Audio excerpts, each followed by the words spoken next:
Hey everyone. For my final project, I decided to do pretty much a blog for my family's trip that we're on right now, and could be used for other things as well. Anyway, um, I decided to go ahead and go with this color scheme. I figured this green would be pretty inviting and whatnot, and so I decided to go with that. And so for responsive design, made it to where if you change the sizes, you do end up with this modal, or with this button, I'm sorry, with the hamburger icon. If you click on that, I decided to put it over top instead of changing the layout.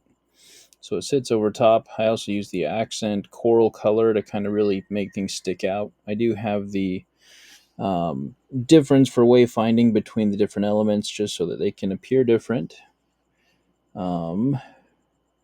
If I make this wider, you'll also notice that their wayfinding is still there. There is actually a JavaScript function to determine what the current page is.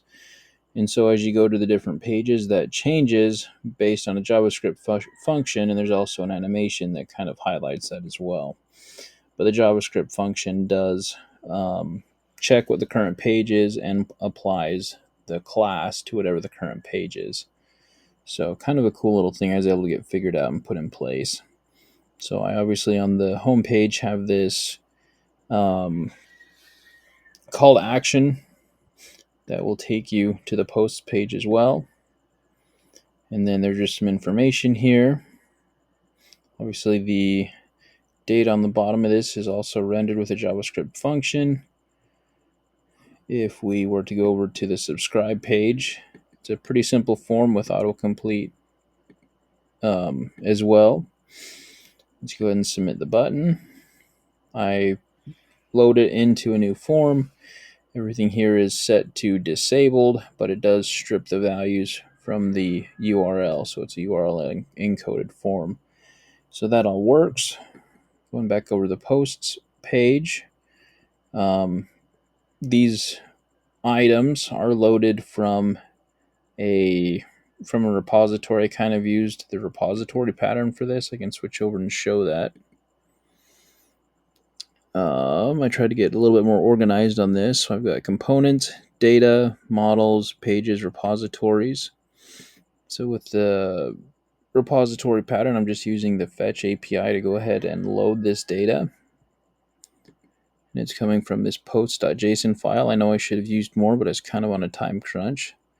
So calling this repository does load that, and then that can be used by the page, which I have it organized to where each page has its own script file. So then it would render the post lists, which I've got my components. So I've got my post list here, and that is where I am pulling in each one of the posts and then passing it to render the post list item. And so I'm building out everything kind of dynamically. So that's more or less how we're getting this and loading the picture and whatnot. Then when you click on the item, I didn't really have enough time to put more pictures on here, but I do have the content. And then if you click on here to learn more about the park, I have a modal that appears with some information and a valid link that will take you to more information about the park that we went to. So that all works. The close works. And anyway, that's pretty much how I went with everything. Everything should be responsive. Let's go back over here. This is the one that has more dynamic changes, and then that changes as well.